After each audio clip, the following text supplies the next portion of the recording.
हरे कृष्ण। हर साल पौष मास के कृष्ण पक्ष की एकादशी तिथि को सफला एकादशी का व्रत रखा जाता है।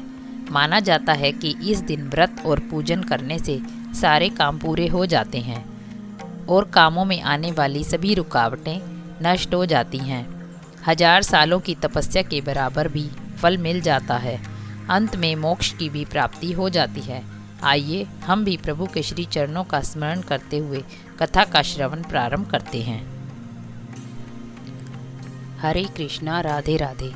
पौष कृष्णा सफला एकादशी। युधिष्ठिर ने प्रश्न किया, हे जनार्दन, पौष कृष्णा एकादशी का क्या नाम है और उस दिन किस देवता की पूजा की जाती है? भगवान कहने लगे, हे धर्मराज, मैं तुम्हारे स्नेह के कारण तुमसे कहता हूँ कि एकादशी के व्रत के अतिरिक्त मैं अधिक से अधिक दक्षिणा पाने वाले यज्ञ से भी प्रसन्न नहीं होता। अतः इसे अत्यंत भक्ति और श्रद्धा से युक्त होकर करें। हे राजन, अब द्वादशी युक्त पौष कृष्णा एकादशी का महात्म्य सुनो। इस एकादशी का नाम सफला एकादशी है। इस एकादशी के देवता श्री नारायण हैं। विधि पूर्वक इस व्रत को करना चाहिए।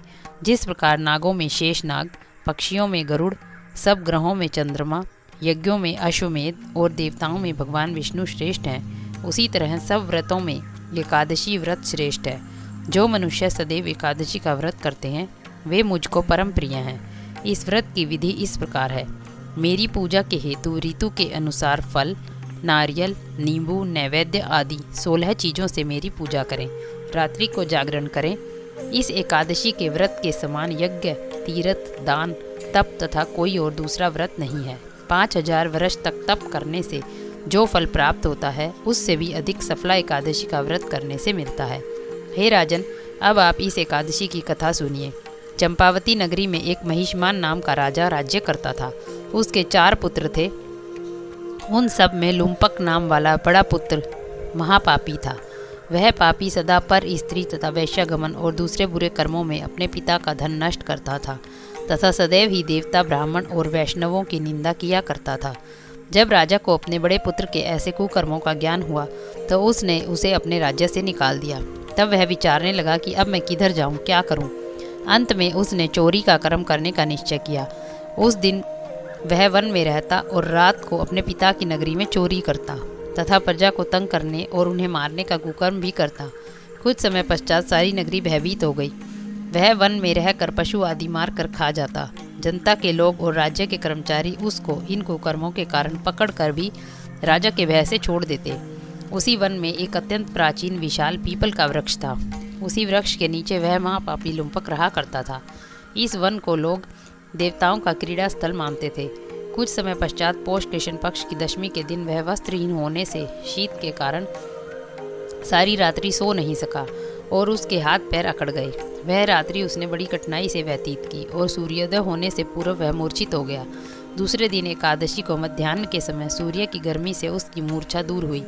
होश में आकर गिरता पड़ता वन में भोजन की खोज में गया, परंतु व्यथा के कारण जीवों को मारने में असमर्थ था। इस कारण वृक्षों से गिरे हुए फलों को बीन कर वृक्ष के नीचे आया। उस समय तक सूर्य भगवान अस्त हो गए थे। अतः उसने उन फलों को पीपल के वृक्ष के नीचे ला कर रख दिया और रो कर कहने लगा कि भगवान, यह सब फल आपके ही अर्पण हैं, आप ही इनसे तृप्त होइए। उस रात्रि को दुख के मारे उसे नींद भी नहीं आई। इस उपवास तथा जागरण से भगवान अत्यंत प्रसन्न हुए और उसके सब पाप नष्ट हो गए। दूसरे दिन प्रातः समय एक अति सुंदर घोड़ा अनेक सुंदर वस्तुओं से सजा हुआ उसके सामने आकर खड़ा हो गया और उसी समय आकाशवाणी हुई, हे राजपुत्र, श्री नारायण की कृपा से तेरे सब पाप नष्ट हो गए हैं। अब तू अपने पिता के पास जाकर राज्य प्राप्त कर। ऐसी आकाशवाणी सुनकर वह बड़ा प्रसन्न हुआ और दिव्य वस्त्र धारण करके भगवान आपकी जय हो ऐसा कहकर अपने पिता के पास गया।